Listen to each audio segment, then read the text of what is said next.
नमस्कार, दिल्ली न्यूज में आपका बहुत बहुत स्वागत है। चलिए देखते हैं आज की 15 फटाफट बड़ी खबरों को।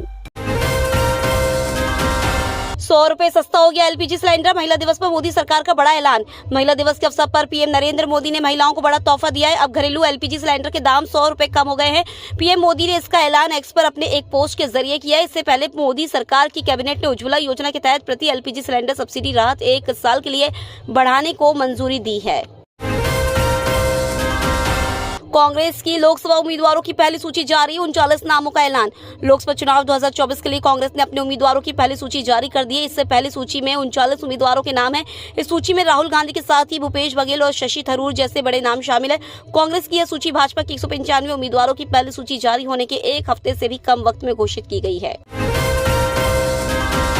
गुरुग्राम के लाखों लोगों के लिए बड़ी खुशखबरी, 23 अवैध कॉलोनियां हुई नियमित। जिले की 23 अवैध कॉलोनियों को नियमित किया गया है। शहरी स्थानीय निकाय विभाग की ओर से इस संबंध में अधिसूचना जारी की गई है। जिले के गुरुग्राम निगम क्षेत्र, फारूक नगर, पटौदी और सोहना क्षेत्र की अवैध कॉलोनियों को नियमित किया गया है। इन कॉलोनियों को नियमित होने के बाद सड़क, सीवर और पेयजल और स्ट्रीट लाइट जैसी मूलभूत सुविधाएं दी जाएंगी। इससे लाखों कॉलोनी वासियों को फायदा मिलेगा। बता दें कि गुरुग्राम नगर निगम की ओर से कुल 35 कॉलोनियों को नियमित करने का प्रस्ताव सरकार को भेजा गया था, जिनमें से 20 कॉलोनियां पहले ही नियमित हो चुकी हैं।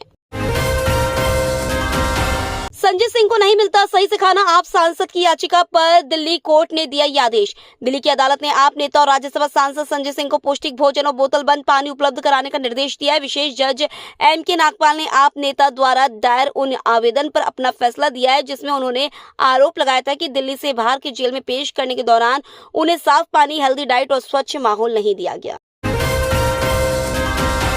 दिल्ली में कोरोना की दस्तक, मई के बाद पहली बार संक्रमण में उछाल।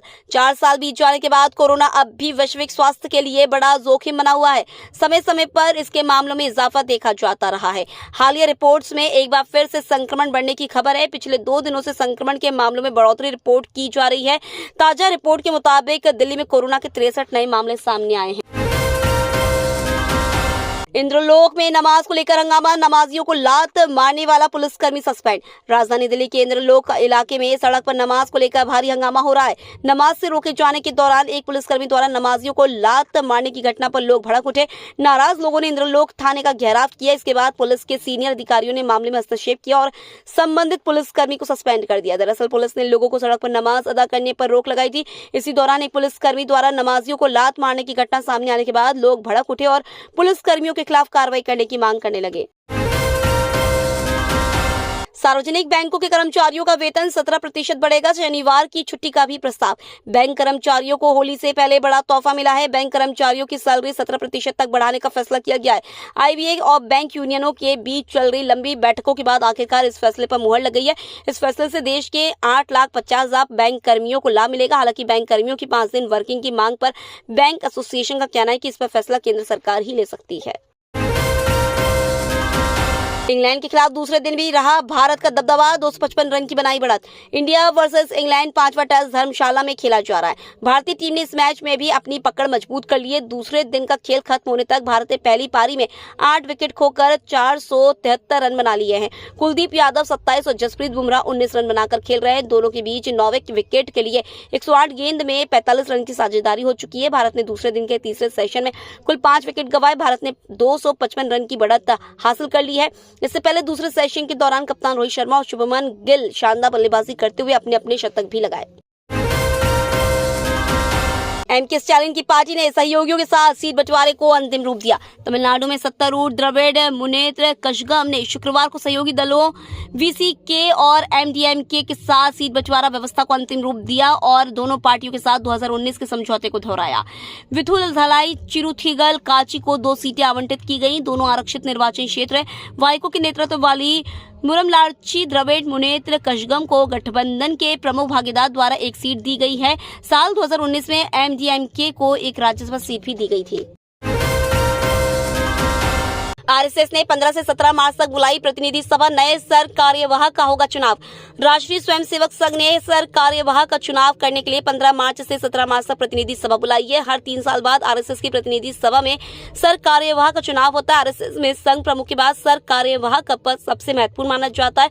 राष्ट्रीय स्वयंसेवक संघ की अखिल भारतीय प्रतिनिधि सभा की बैठक इसके हेडक्वार्टर नागपुर में होगी। आरएसएस की प्रतिनिधि सभा में 1570 शीर्ष पदाधिकारी मौजूद रहेंगे। इसमें बीजेपी से जेपी नड्डा, बीएल संतोष की भी मौजूद रहने की संभावना है। राष्ट्रपति मुर्मू ने वायुसेना की 4 इकाइयों को राष्ट्रपति मानक और रंग पुरस्कार से किया सम्मानित। गाजियाबाद में हिंडन वायुसेना स्टेशन में आयोजित एक समारोह में 45 स्क्वाड्रन और 221 स्क्वाड्रन को राष्ट्रपति के मानक और 11 बेस रिपेयर डिपो और 509 सिग्नल यूनिट को राष्ट्रपति के रंग पुरस्कार से सम्मानित किया गया है। एक आधिकारिक बयान में कहा गया कि भारतीय वायुसेना के इतिहास में यह पहला अवसर है जब वायुसेना की 4 इकाइयों को एक साथ इन पुरस्कारों से सम्मानित किया गया। शोएब जमई को असुद्दीन ओवैसी ने बनाया दिल्ली एआईएमआईएम का अध्यक्ष। मुस्लिम स्कॉलर के तौर पर टीवी डिबेट में अक्सर नजर आने वाले शोएब जमई को एआईएमआईएम दिल्ली का अध्यक्ष बनाया गया है।